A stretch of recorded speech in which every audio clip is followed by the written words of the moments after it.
everybody. Welcome to the show. You know where you are, the 9 at 9 with me, Tigo. And today our good buddy Jennifer Hammond is here. You know, she's got to come in and tell us what's going on with real estate. But we really want to talk about, like, what are the 3 success habits, things realtors should be doing in this crazy economy? So she's here. So sit right there. We'll be right back.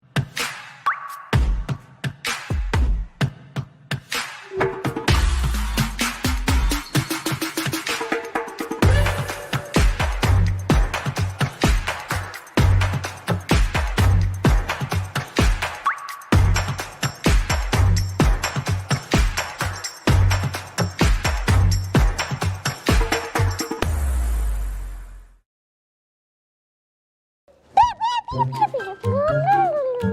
come on, it's time to go. Dad, I can't go right now. I'm doing show notes. Hey, welcome back. Yeah, you heard me right. It's time for our in-house real estate expert to kind of help us shine a light on what should realtors be doing right now in this crazy economy. Hey, Jennifer, are you out there? Yay!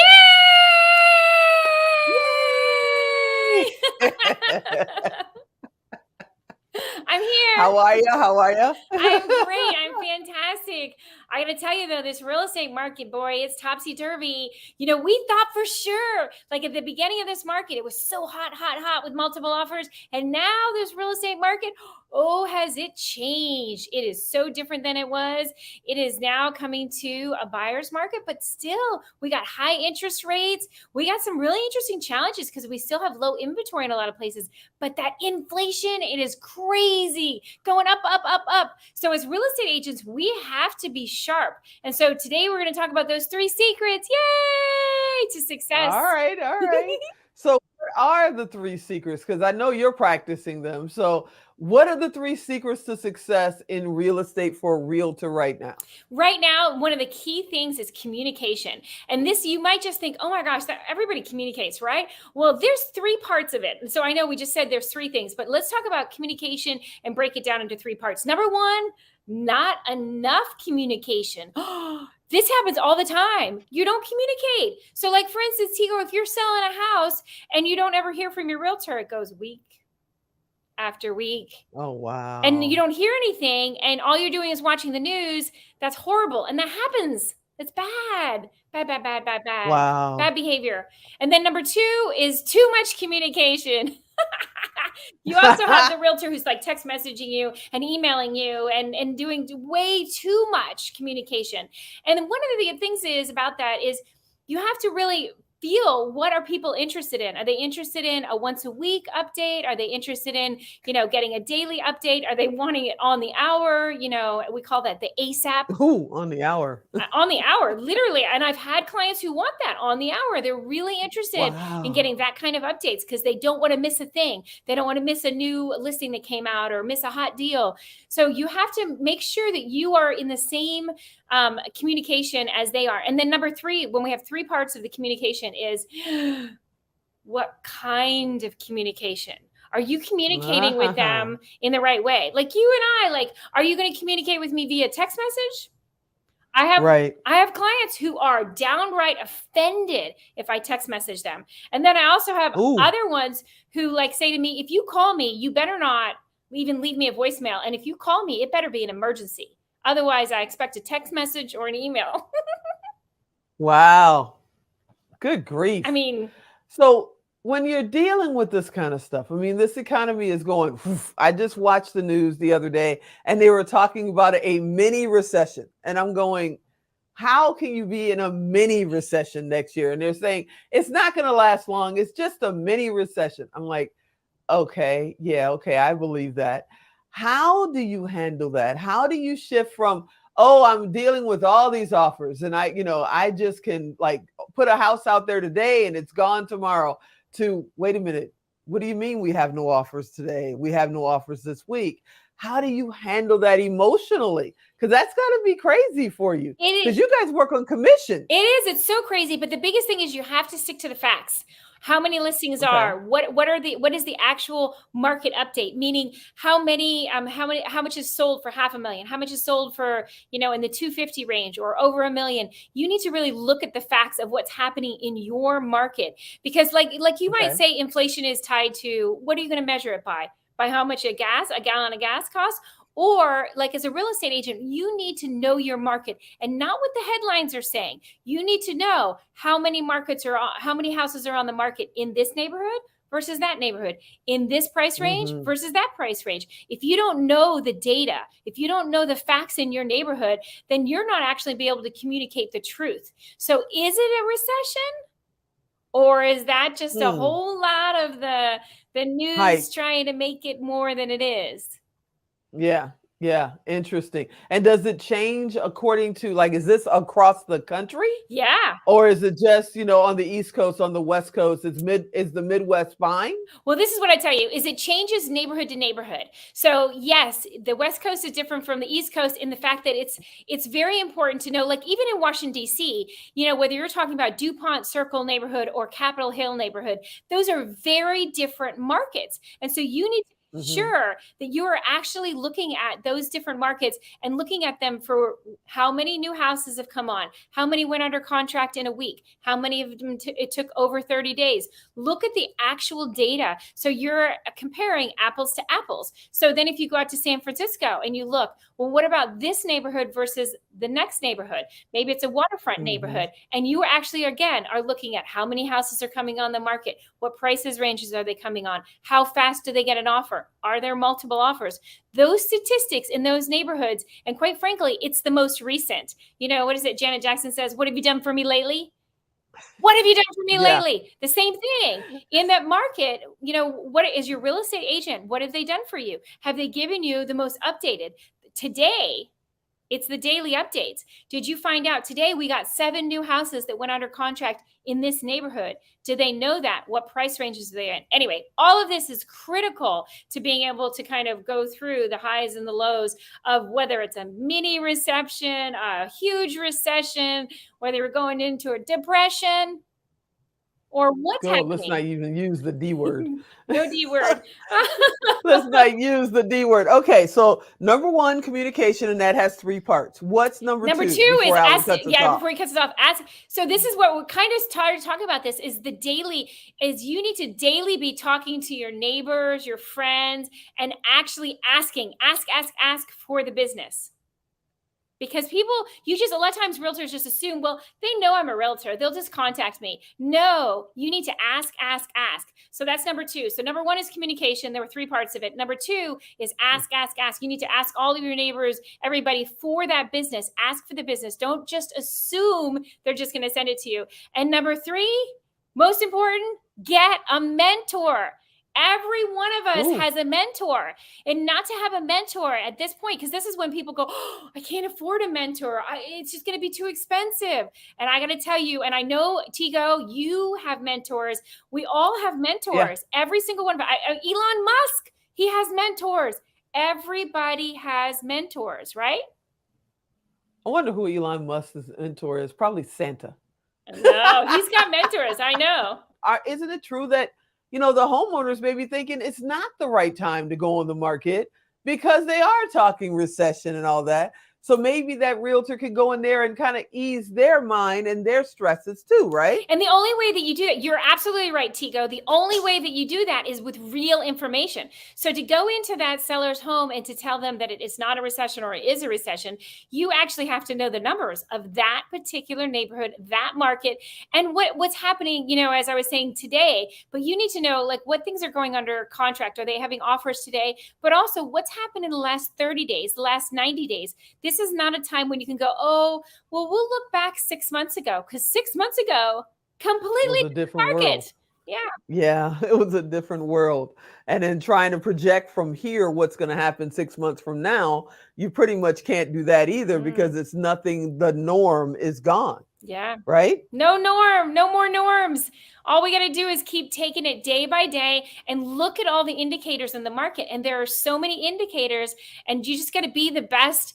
Again, I always think about it as a real estate agent, you need to be the best version of yourself. Don't feel like you're competing with people. This is the time to be collaborating with people. Find out how can you help each other. Lend a helping hand. Do not just get into competition mode, but you can always be a better version of yourself. So we'll see you next time. Thanks for hanging out with me today. My pleasure. Thank you for having me. Yay! Awesome. So sit right there. We'll be right back.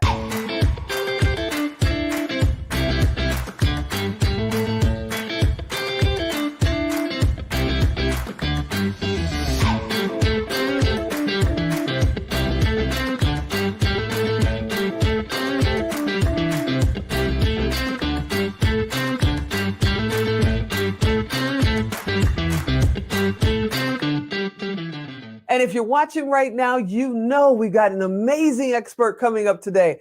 But this expert is a superhero. Now, what did I mean by that? Guess what? Sit right there. We'll be right back.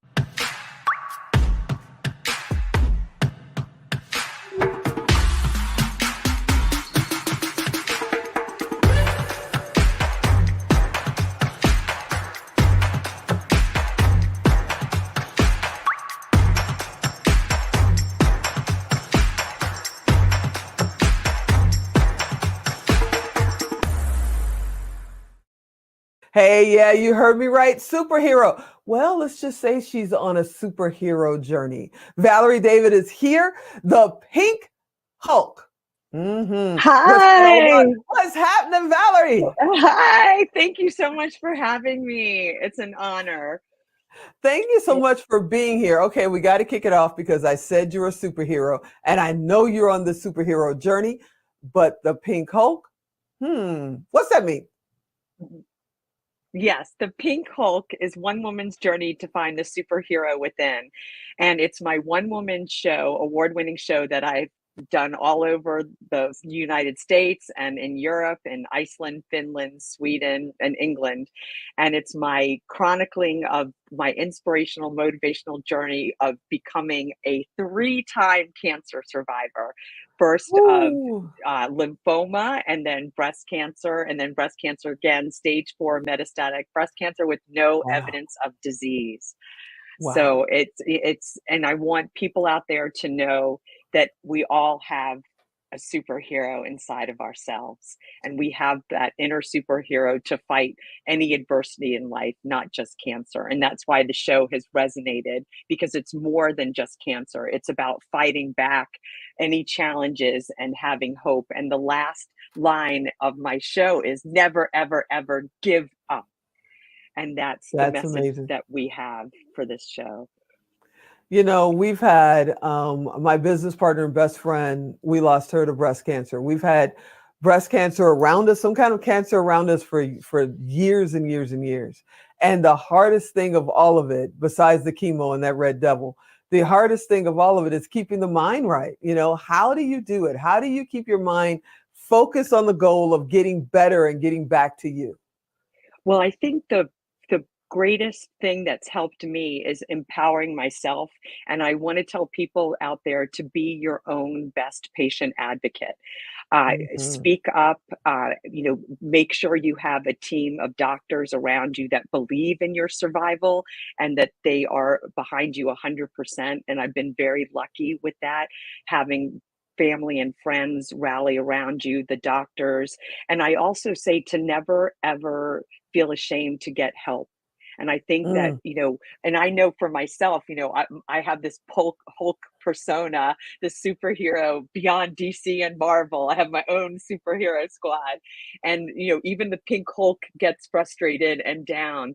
But, I think the important thing, especially in these times, is to ask for help and say, if I'm hurting, let people know, and people are there to help you. And I think the most important thing is to realize that whenever there's a bump in the road, the bump smooths out and the road will be smooth again. And I think having that inside of you, knowing that this too shall pass. And I think for me, that being my own best patient advocate was speaking up. And this is part of the show, that I was allergic to one of the chemo drugs and I couldn't Ooh. breathe. And I was like, this isn't right. This isn't normal. And I remember my doctor was like, oh, we'll get you to a pulmonologist to check the breathing. And it never happened. And I called up the doctor's office and I made the appointment. I said, are you open today? Because it was New Year's Eve day. And they're like, yeah. I'm like, okay, I'm coming over. I didn't even ask for an appointment. I just came there and just sat there. And I was like, I'm going to be seen. And it turned out that when I got a series of tests done, that I was allergic to the drug and they took me off Oh, the drug. wow. So I think it's Wow. really important to speak up. And also we know that bankruptcy happens with a lot of healthcare bills and the out-of-pocket expenses and health insurance Mhm. not covering everything. And I also had a bill. Twice I had a huge bill and I called up the finance department of the hospital and they said, oh, we'll put you on a payment plan. And I said, no, I'd like these bills to be pardoned. They pardon the bills. So you have to Wow, I speak didn't know up for they do yourself. that. They do that. See, Tigo, they do that. Wow. You just have to speak up. And, it's also good to have someone come with you to appointments and write down notes. I think meditation has been so wonderful to me. And there's a free meditation app that I use that's called Insight Timer. And there are many other apps out there like Calm. Mhm. But I feel like meditating has really helped a lot. And for me, Tigo, I have to get checked every 6 weeks for the rest of my life. Wow. So though I have no evidence of disease, I have to be monitored. So how do I cope with every 6 weeks coming into the doctor's office, getting the appointment, getting the lab work done, and then I have to get a PET scan every 6 months for the rest of my life? But you know what? Wow. That's part of who I am. That's just the way it is, and I have a choice, right? I have that choice Mhm. to say, I've got my appointment, or do I say I'm gonna, take the bull by the horns, go to my appointment, and just whatever comes, just do the best that I can, but to get myself mentally ready for these appointments and knowing that I have that choice to either fold or blossom, and I choose to blossom and to That help brings up a others. question. Yeah, that brings up a question because, like I said, I've had people around me for decades that have been fighting cancer, going through cancer. And one of the things I notice is, they have this tendency to want to shut all the doors and go dark and just pull away from everything. And you are not only out there, but you're on stages. You're traveling all over the world. You're truly out there. What advice do you give to people who say, you know what, I'm fighting cancer right now. I'm just going to shut everything down and just sit in front of my television and wait for my next chemo appointment? What do you tell people to get them out of that funk? Absolutely. And thank you for bringing that up. That's an excellent question. I have talkbacks after the shows, and that's where I talk about those coping mechanisms. And I also coach as well and help people and work with cancer organizations. I would say to not shut that door.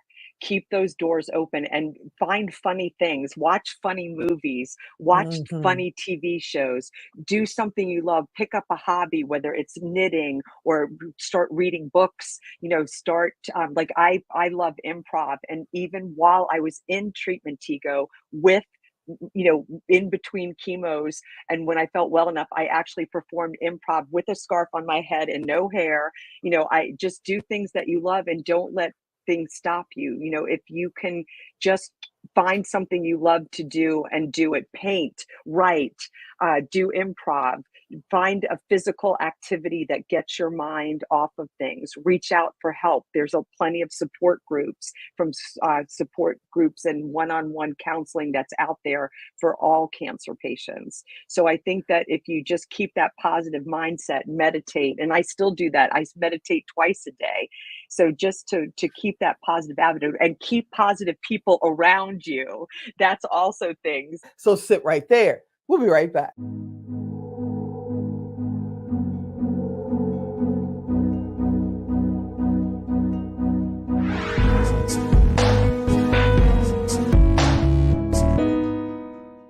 And as always, we got great experts. But today we're going to talk about something that's close to my heart, but in an entirely different way.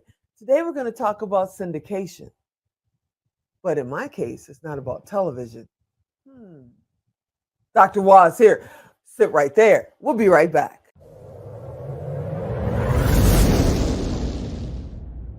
Hey, everybody. Welcome back. Yep, you heard me right. We're going to talk about syndication, but we're not talking about television, and that's the syndication I know. So what is Dr. Hoa talking about when she says multifamily syndication? Hey, doctor, are you out there? Hey, Tigo. Multifamily syndication? Where are you going with this, Doc? I know most people haven't heard about multifamily syndication. It's like a hidden little Yeah. But multifamily syndication, that's apartment investing. So multifamily and syndication just means that a group of investors can passively invest alongside our group or an experienced team and leverage them to do all the work. So it's like real estate done for you. Wow. And it's a bunch of investors pulling money together so you can buy a larger, bigger apartment, property. And that's really what multifamily syndication is. So wait, that's a real thing. It's like I've heard of multi-door. I've talked with real estate investors and people, contractors, and they talk about multi-door investments all the time. But usually it's them, it's their company or their development firm, and they're creating this giant apartment complex or condominium, area or something. But you're talking about being able to invest like in a group. Correct. And so every individual, right? So you drive by on the highway, you see these nice apartments, 200-300 units. You're like, there's no way I could ever have ownership in a property like that, right? And then to think, well, who do you think owns a lot of these? Would you believe that the average Joe, like most of us, can actually own a lot of these? No, you're making that up. It's through the power of syndication that you can have part ownership in these big properties, right? And have your money work for you. And that's the beauty of these multifamily syndication. I'm like, no one taught me this. Yeah, I've never even heard of this before. So how do you do that? I mean, you can't just walk on the grounds and say, hey, can I invest in unit 1 and 3? I know you're already building it, but can I throw my $5 in? I mean, how do you actually do that? Yeah, and that's the thing, with these, you don't even ever get to see these investment opportunities. Majority of people will never have the opportunity to invest in a class like this because they just don't know people who are actively doing it. And so it's really in order to even get these because they're not publicly advertised, and some of them may be through crowdfunding and different platforms or funds, but to have a person that you can connect with, get educated, and have an actual touch point where you have questions. And if you want to just call them up, that's a different story to have a one-on-one, like, okay, I'm investing with this person and their team. I have questions. I get to see all the transparent financials directly from the management company. Wow. So an investor has direct access to all the financials, every dollar that goes in, every dollar that goes out, what's being done at the property, because they're a limited partner. And so they get transparent money in and out every single month. And then you have to know a sponsor or a syndicator, and that's what Jaime and I are, the syndicators. We connect people with these investment opportunities. And unless you know us personally, you don't get access to these type of investment opportunities. They're going, what am I going to do next? If they're sitting there and they're looking, they're going, that's perfect. But how much do they need to make that initial investment? Are you talking 6 figures, 7 figures? How much do they need to be an investor in a group, in a syndicated group like that? So most syndications, like for us and most people out there who syndicate, it's $50,000 minimum is what the usual buy-in is. It can range. Oh, lunch money. Yeah. So couple of gallons of gas, basically, right now. So it's 50 to 75,000. There are platforms where you can do a smaller amount, say 5 to 10,000, or even as small as, those are crowdfunding platforms, but you're not going to get a direct point of access to a person who's running the project. You're not going to get detailed financials. You'll get high level, like what's going on, but you're not going to get direct access of all the numbers to go visit the property on site because you're part of the owner. You're not going to have that type of access when it's an online or a crowdfunding type platform. But when you go a personalized project like this, it is a little bit higher to get in, but most people don't even know that, hey, I have 50 grand, or I can use my retirement funds. I have 401k or self-directed IRA money, that you can actually utilize some of that for investing and diversify your portfolio out. And so a lot of people don't know that they can do that. So can you have multiple investments going on multiple projects at the same time? Like, is there a limit to how much you can do? And if somebody does have higher, they're like, no, I've got, $500,000. What do I do with the doc? Can you do that as well? Yeah, you can do as much. I have, investors who do a few million. I have some that start at 50. So it's a wide range of depending on what their goals are. Because a lot of people, sometimes it's cash flow. Some people just want, hey, I don't care about the cash flow. I just want to appreciate in 3 to 5 years. You sell it, I get my big chunk. And some people, it's really taxation. And some people are like, they're super wealthy and they have a tax problem. And they come to us, hey, can you help us with the tax benefits? Because multifamily is this big tax, we call it cost seg study. And so it's appreciated depreciation.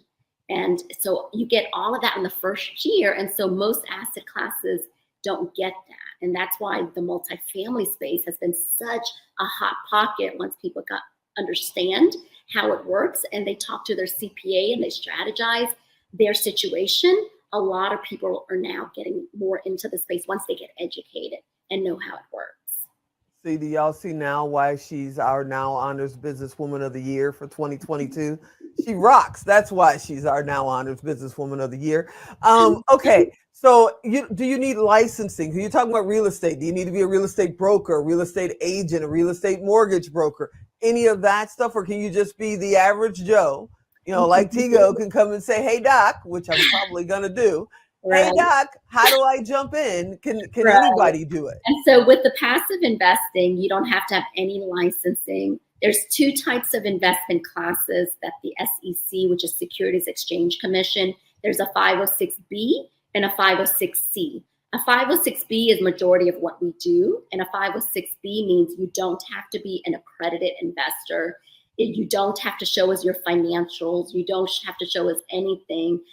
All we need to know is we have to actually have a conversation with you. We have to have a relationship with you in order for you to invest in our opportunities, or you have to be referred in by someone who we establish and know and trust. And so you don't have now, if it's a 506C, then yes, we will check if you're an accredited investor. You have to have an income criteria to be considered an accredited investor, but no licensing, no real estate, things like that. But we like to educate people before they invest with us. That's key. You are the best. Hey, everybody, I hope you enjoyed this interview. I hope you'll be back next time.